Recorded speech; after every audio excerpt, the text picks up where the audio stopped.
repeated mistakes, I guess, and Yeah. people don't even are not even aware of it Right. actually. Right. So one of them is, but they like I just said, they don't understand. Mhm. Well, if they don't understand, are you giving the information? Are you being succinct, or are you being clear? Are you Right. being specific? Yeah. Did you give the right command? So, like, did you tell them what to do? Are you? Hi everyone, and welcome back to the Sporting Global podcast. And today I'm here with Maria Ramon. And Maria, first of all, thanks for taking the time. How's everything going these days? Oh, good, good. Here in Brazil, it's very, very hot right now. So I can it's imagine. we're living the dream. Where in Brazil are you? I'm very close to São Paulo. My town is called Taubaté. Oh, okay, yeah. Not that familiar with all the local places yet, but I think Anna mentioned it, so it seems maybe familiar. And obviously, we're gonna talk a little bit about Anna and what you're doing as well, so it all makes sense later for those that kind of like, why are you mentioning Anna? But anyways, pleasure to have you part of the podcast, and we're gonna dive a little bit into your background, your work with communication, which is obviously set as a very important skill to have, especially also in the sport industry. Before we dive into, communication and that kind of, tips and advice that you have, why don't you talk a little about, your journey in the sport industry, like how it all started for you, and then we'll go from there. Sure. Yes, thanks for having me here at your podcast. I've seen a few of your previous podcasts, and I liked it a lot. I think you have very cool stuff in there. So yes, so my interest in sports has begun a long time ago. Right. Since when I was a kid, I loved sports, not enough to be an elite athlete.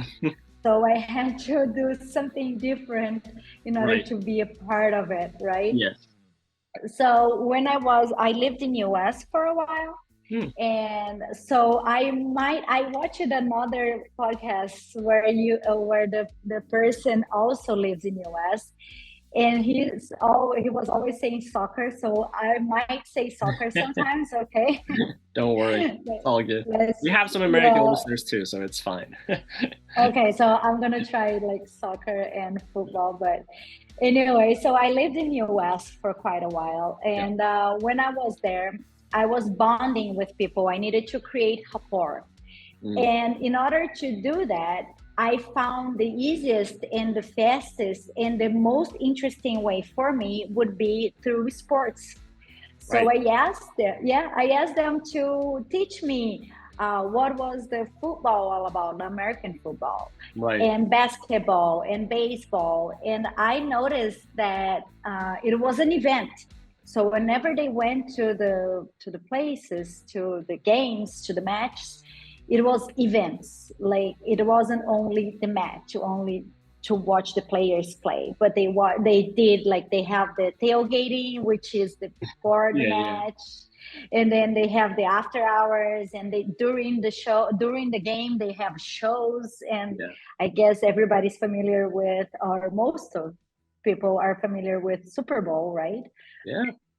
Yeah. It's been Which is it's been extremely big thing in the US, and especially going across Europe the last couple of years, or maybe even 10 years at this point, where Super Bowl's become a big global event for people to watch.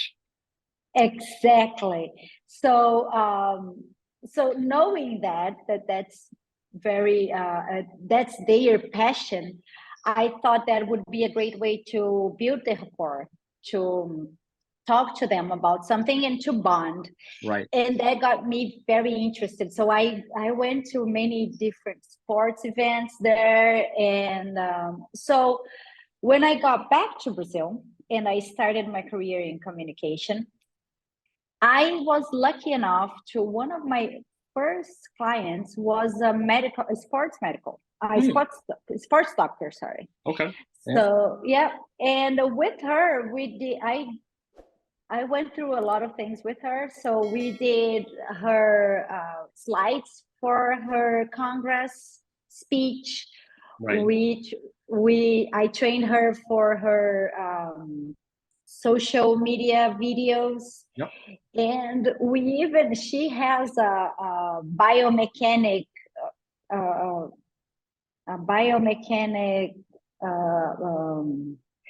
man, I forget the name of it, but anyway, it is a machine, like Right. they are it records your movements for your Yeah, biomechanic. yeah, yeah. Got it. And we did it together, like we put it all together. Wow. Yes, it's our kid. I call, Yeah. how is our kid doing? So this has been like, I don't know, maybe 7-8 years ago. Yeah. And so that opened my eyes for this new industry that I saw that it was up and coming, and they demanded a lot of things, a lot of skills that the business had done before, and Yeah. now it's going over to the sports industry. So the sports industry is becoming more and more professionalized and more and Right. more businessy, if I Yeah. could say that. No, 100%. 100%. Yes, so I saw in that an opportunity for me to be in the environment that I always wanted, Right. and also do what I love, which is communication.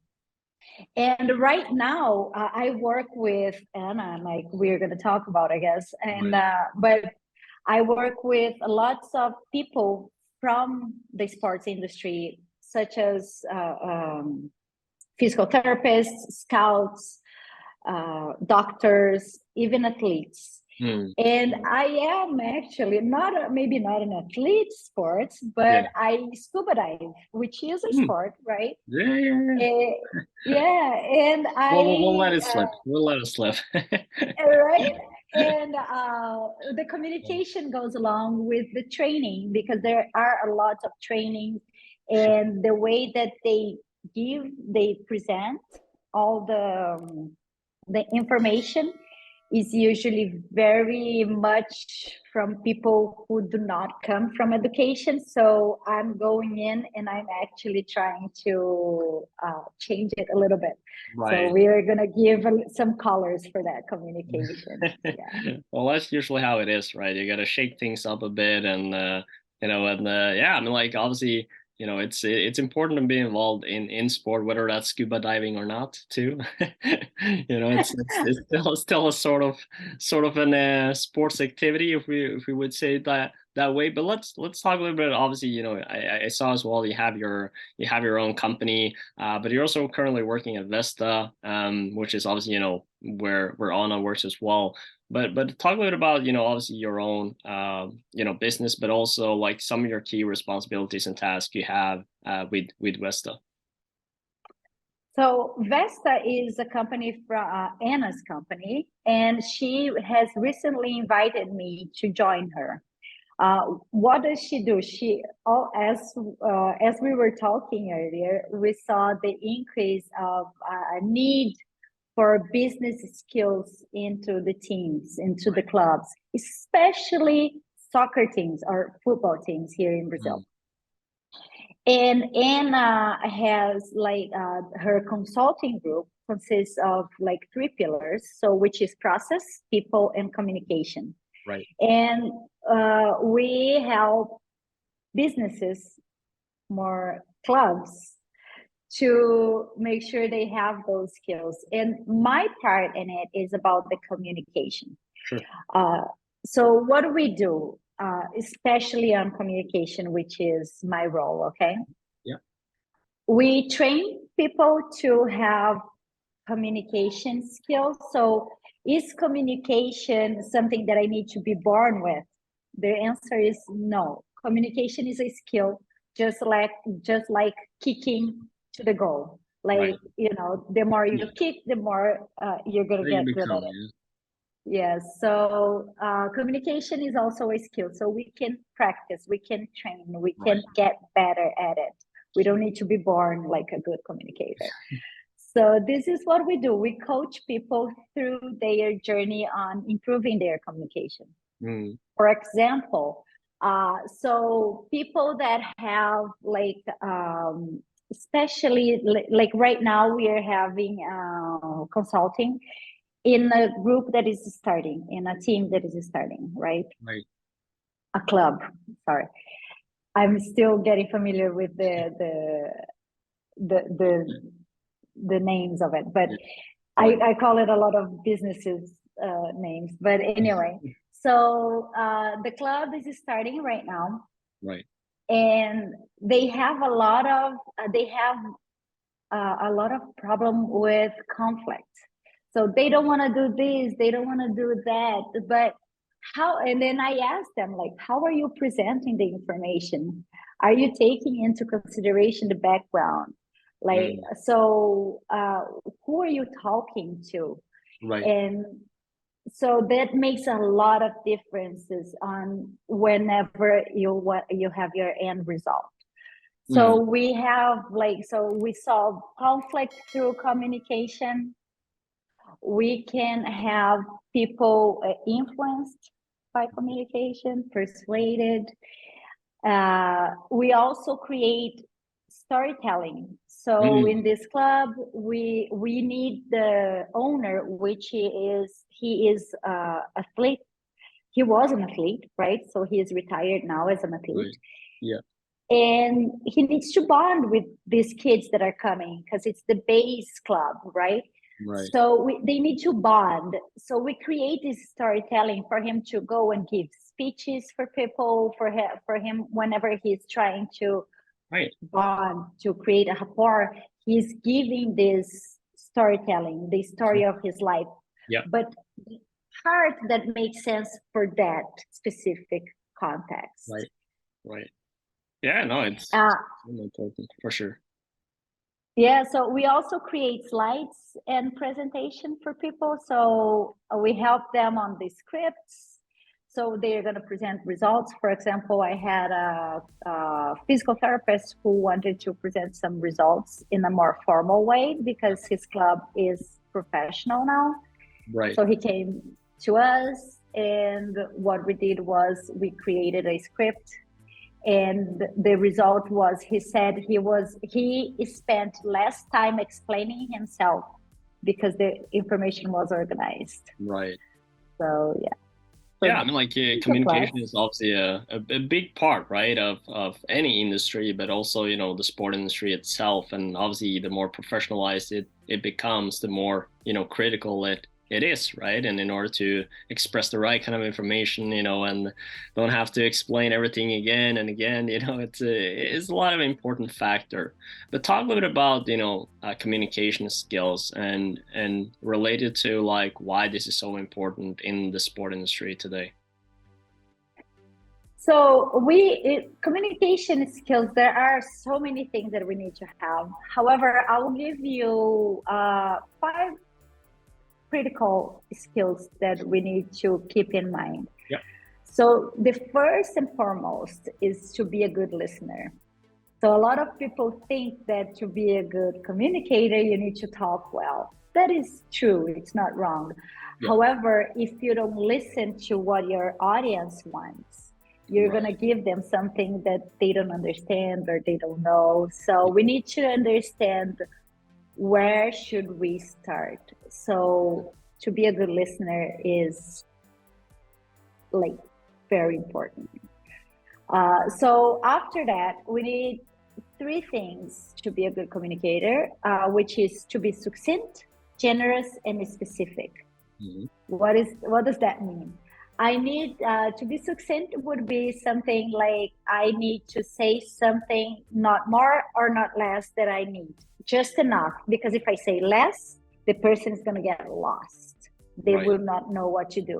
If I say too much, I'm going to confuse them with too much information. Yeah. So just enough. Does it answer the question? Yeah. If the answer is yes, keep it. If the answer is no, just don't say it. You don't need to say everything you know. Right. Right. So you need to be generous. Again, that's linked with a good listener because you need to understand what level. So for example, if we are talking about cross-cultural communication, and English is a second language for everybody, right? So should I, so if I am an American person, should I put in some words that are very difficult, or should I just make it simple? You Right. probably should make it simple. Am I talking to the base, like under 21, or am I talking to professional athletes? Right. So, who is my audience, and how do they want to get that message? So I need to be generous Sure. in that. I also need to be specific, because the obvious is only obvious if you know it. Yeah. Unless That's true. unless you know it, it's not obvious, right? Yeah. So you need to be specific. A lot of my clients say to me, "Oh, but he doesn't understand." And I ask, "Did you actually say everything needs to be said?" "Oh no, but this doesn't need to be said. He needs to know that." Nobody needs to know everything. You really need to be specific. You need to say what you want, Right. and also say what you want, not what you don't want. Mm. Because if you say don't, maybe you can say, don't do this movement, right? Don't kick it with your right leg. Right. That's the first thing they will do. You Yeah. have to say what you want. Kick it with your left leg, because we want to make sure you have the left leg ready if you ever need to use it Right. in an emergency. Yeah. I don't know. Yeah. So give the importance to. And last but not least is something that athletes should have a lot, and the people who work with them should have as well, which is emotional intelligence. Mm. I need to understand how I work, how my communication work, in order to understand the other persons and how I'm gonna adjust it. Right. So emotional intelligence in communication is key. Yeah, Right. I mean, it's a lot of factors, right, involving to like reading the room, like understanding, how things are changing accordingly to what you're saying. It's a lot of factors, right, involved with that, and how people are responding, right, with not necessarily having to say anything, and all these factors. So obviously, it's a critical role, but I think you covered kind of key areas here, and that's why I think it's important on the next one here, where we're going to talk a little about what are some of the typical, challenges or I guess mistakes people tend to make when, communicating and presenting, because obviously there's a lot of, key things here, but what are some of the things that people tend to I wouldn't say mess up, but at least, struggle with to begin with when they're not, maybe too comfortable yet on their communication skills. Well, there are so many mistakes, or so many repeated mistakes, I guess, and Yeah. people don't even are not even aware of it, Right. actually. Right. So one of them is, but they, like I just said, they don't understand. Mm. Well, if they don't understand, are you giving the information? Are you being succinct, or are you being clear? Are you Right. being specific? Yeah. Did you give the right command? So, like, did you tell them what to do? Are you straightforward? There is another thing too, which is because now we are looking at the sports in the globalization of it. So you are in Norway, right? Yep. If I'm not mistaken, you're in Norway. Right. I'm in Brazil, and we're connecting, right? Yeah. Like live. So I don't even need to be in Norway to be talking to you right now. Sure. And it's like maybe 12, 13-hour flight to very close to Norway, and then 2 more maybe to Amsterdam, and then 2 more hours to Norway. I'm there in less than 24 hours, right? Something So, like that, yeah. well, I lived in Estonia for a year too. Yeah, so And you've so been I went, yeah, traveling a I've bit. been to Scandinavia.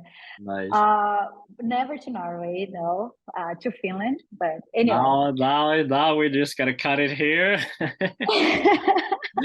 No, but yeah, you have to visit Norway at some point, though. I will.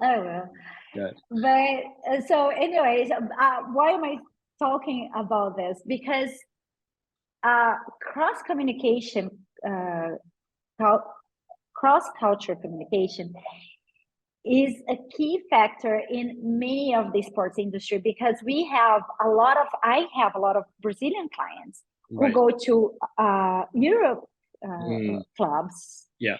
and then they say this, but they are very rude. Yeah. For Brazilians, people are rude. However, for them, like for Norway people, they are straightforward, right? Right. I just say what I need to say. Yeah. And that's being polite, actually. That's respect for you guys. Maybe that's respecting Right. my feelings, my time, right? Yeah. But for Brazilians, we go around and we talk and we say, hey, how are you? So we have a whole conversation, a whole 5 to 10 minute conversation before we even get to business, right? Right. Right. Yeah, I I don't mean, know if yeah, you it's a have good had. point, right? I mean, like it's very different culture-wise, right? In terms of how we deal, not only in personal life but also in business, right? I think this is a very important point, and respecting, each culture and understanding you're in a different, country, perhaps, working. I mean, like they have their ways of doing things, right? And sometimes you have to play along those rules, but then there's also, there are some, how can I say, advantages, because we always talk about this in I lived a few years in the US too. I did my master there, so in San Francisco. And I remember I very early in like ID phase of Sporting Global startup, we attended like some events, and they always said to us, because it was all Nordic startups, and they said, well, one of the perks we have is that if people kind of say, oh, we'll meet up, if the Americans say, oh, maybe we'll have like a meeting later, right? We say, okay, but then this has to be done, right? Like if somebody says like, oh, we'll meet up sometime, you got to meet up, right? So we'll keep following up until we get that meeting. But in the US, that doesn't necessarily mean you're actually going to get that meeting unless they're very specific. And I know this because I talk with people and they're like, yeah, maybe we grab lunch someday. I'm like, cool. And then that didn't happen, right? Because they didn't really mean that. So it's kind of like, a learning process. And then you just got to utilize, your social and cultural skills in order to kind of figure all that out on your own. But yeah, it's a good learning lesson, to talk with people from different cultures and see how this works. This is exactly what I mean. And this in communication is key in that, because what I need to what people lack, and that's not only Brazilians, okay, that's like Sure. people lack asking questions. Yeah. So there are some cultures that are better in asking questions than others. Right. However, people, they say, if I ask too much questions, they will think I'm dumb, or they will think that I didn't understand. Right. But to be honest, as an educator, we know that if you have questions, that's because you kind of got it, everything. So you want to make sense, you want to know more, Right. so so this is what the tip that I could give for people who are going, especially when people are going to, for example, you said that here is a lot of students who are going Right. to ingress in the sports industry, or wants to change areas or something. Yeah. Ask questions. Right. Don't assume anything, because assuming can make you do work like 3 times more than you should have if Right. you ask questions. Right. And also for people who say, I don't understand I don't understand why they are not doing what I told them to. Ask questions. Right. Ask them, like, so you, whenever you're finished delegating or giving them an assignment, ask questions. So what's your first step after you're going to do this? Or what are the 3 key points that I talked to you here today that you got? Why was it worth it for you to be here with me today? So why are you leaving? What is the takeaway? So Yeah. this is like key for Sometimes you it's just to. about a clarity, right? Just kind of, Yeah. ensuring or making sure that, okay, do we are we on the same page, before we move forward? Because even if you kind of say one thing and like one person say, yeah, no, it makes sense, and the other person also, okay, I explained it the way it should be, it still doesn't necessarily mean that we, interpreted it the same way, which is also a key thing, right? And that obviously how sometimes mistakes happen, or, things being said the wrong way. So sometimes you just need to clarify, like, okay, did you actually mean, X, Y, Z, right? Was this what you intended me to do? And then, you at least you're sure, right? So then you ask the question, and then for a fact. And I think, since we're kind of like all already in the aspect of, tips and insights, like what other tips do you have for students when it comes to communication skills when entering the sport industry, besides obviously, asking questions?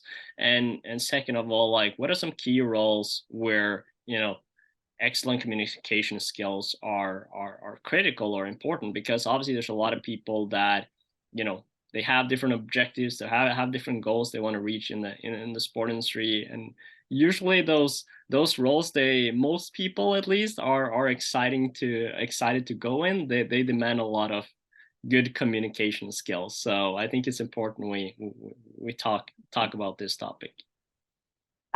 So the tip for people that are ingressing is communication is key in every level, in every position. Okay, there of course some more than others. However, if you leave it for you, for example, you're just coming in right now and you are the internship who will punch in the data, and then somebody else will go read the data and present the results, right? If you let it go and don't work on your communication until you are in that position who is presenting, you're late.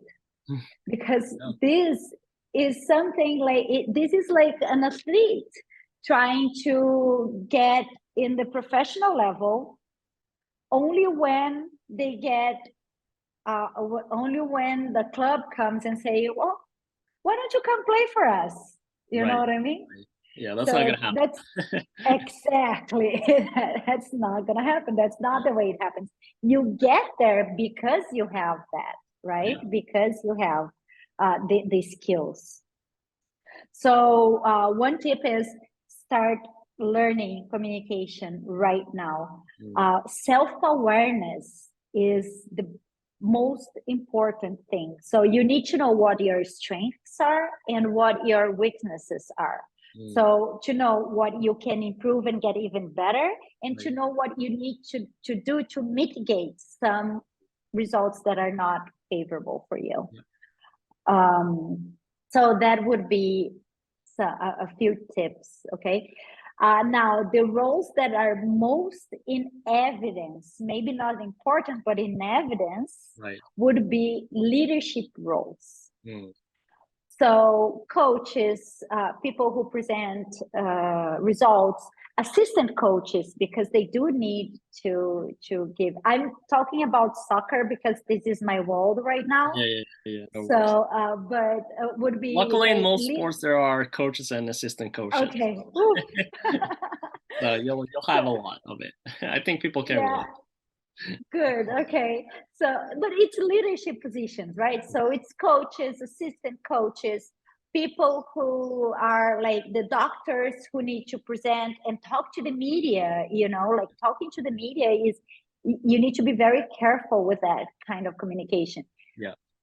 So physical therapists who need to present the data, and also they need to tell the coaches or the physical trainers to go there and what they need to do. So they need to have a good communication among themselves to make sure that the athletes are going to get hurt. Right.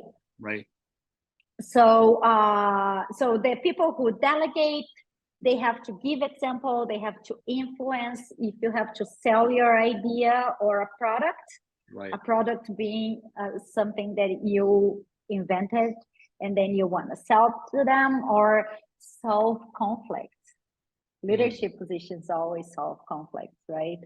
So this is key for them to have mastered the communication skills. It's a lot of important things, and I would touch upon one thing as well, what you talked about in terms of, the selling aspect, right? Because I mean, like obviously sometimes as young students and professionals too, you kind of like coming in an organization and they say like, oh, work on this project, or do you have any new ideas, right? And you get the freedom to come up with something, right? To maybe like you want to do like a new survey, or you want to do like a new project, or you want to introduce something new, then your job is to convince them why you should do it. So obviously you need to do your research and say, okay, here's the numbers that I found, but you also need to be able to present that in a way that is okay. No, this makes sense, we should go for it. We should the team or the club would support that initiative. And if you can't do that, I mean, like, doesn't matter what kind of job you do, you still got to convince them to do it, because they Yeah, have a lot of projects that you want to do. And I know this from running my own company as well, that there's a lot of things we want to do, but we can't do everything. So we pick the ones which has the best concepts around it, and then we believe fits what we're doing the best, and the timing for it. So it doesn't matter, right? In a sense, where perhaps what level you are, but just the ability to be very clear in your messaging, right? In terms of what you want to express, or what you want to contribute with. And the best way to really excel is by being initiative, taking initiative, and explaining that in a great way. And that's a fast, almost like a fast path, right, to making exactly. progress. Yes, so it would be just like an athlete, like a football player. Right. If they doesn't matter how much talent they have, if they don't show it for the scout, they will Right. never get picked. Right. So this is it. So you need to show that you need to show the importance of your idea for you to sell that idea and get that idea implemented. Right. And once you get that implemented, once you sold it to them, then you get in evidence, and then you have a high performance. Absolutely. Well, I wanted to bring one personal story too, because I always think about this when we talk about communication and presentation skills, because I always thought it was funny. And I remember before, like when I was younger, I was just very nervous, presenting, but I always got like good grades presenting and stuff. So I kind of knew, like, I was fairly decent at it, but I was still very like nervous, right? And I couldn't calm down, well enough. So I was always very scared and nervous of presenting. And then I remember, like, when I had my internship in Norway at the Football Association, I had to present my bachelor thesis for the entire leadership group. And I was so nervous, probably like the most nervous I ever been in my life, I think, presenting something. And I remember, like, I was so nervous and I was presenting everything. And I remember after, people said like, you did so great, like, and I said like, I was so nervous, and they said like, but we didn't see it. And I said at that point I knew that, okay, I can breathe, because even if I'm nervous, I didn't really show. So hence, like, that just took like a big portion of my shoulders. But what I wanted to like say about it is that you don't know that until you try, right? Until you actually present, and you talk with people. Okay, well, I was nervous, or whatever it is, right? And people say, okay, well, no, I couldn't see it, or maybe they were just being nice, but it did something about me mentally, that really kind of changed how I do my presentation, like how I go into those. Obviously, I believe there's always important being a little bit nervous so you perform better, but Yes, that's another thing. yeah, I would tell you something real quick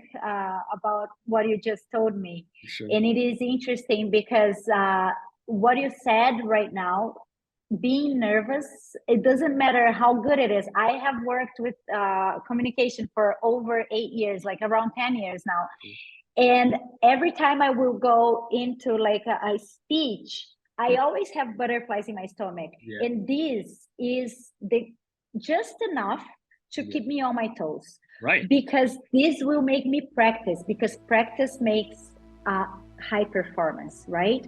So yeah, so you need to practice. Yeah. And also, when you talk, there are certain things that will show people you are nervous. And maybe which is like manipulating yourself, that's one. Or when you get your breath, like you're out of breath, other than that, you can be shaking. If people are not seeing it, they will not know that you are nervous. Yeah. So this is probably what happened to you. Yeah, something like that. But yeah, no, it was a good personal story, right? But my point is, I think it's just at the Perfect. end of the day, you just gotta practice. You gotta put yourself out there, and then you'll know. Kind of, okay, what should I improve? What should I, do better? And like we both have said now, is that it's okay to be nervous. It's part of it, and it will never go away. And it's always gonna You make you perform a shouldn't. little bit better. So. With that, Maria, we're about to run out of time, so I would like to thank you so much, for taking the time, for sharing your tips and insight, and yeah, it's been a pleasure having you part of the podcast. Thank you, Ole. Absolutely. So we have one more. Well, since you've seen the podcast, I guess maybe but we have like a podcast tradition that we always do, and so I have to teach you a little bit Norwegian. Nice. I love language. Go ahead. Oh, all right. So with every video we do, we always finish with "Vi snakkes," which means "see you later" in Norwegian. So that's what you have to say. Okay, say it again. Vi snakkes. Vi snakkes. There you go. Easy. All right. Good job, Maria. Great. All right, thank you so much. For everyone else that's been here all the way at the end, make sure to like the video, subscribe as well, so you get weekly tips every week on our YouTube channel. Join the Sporting Global community, of course, to connect with like-minded people, find relevant job opportunities, and find some of the best programs. And check out the amazing courses that we have at academy.sportingglobal.com. So thank you so much. Thank you, Maria. Thank you once again, and we'll talk very soon.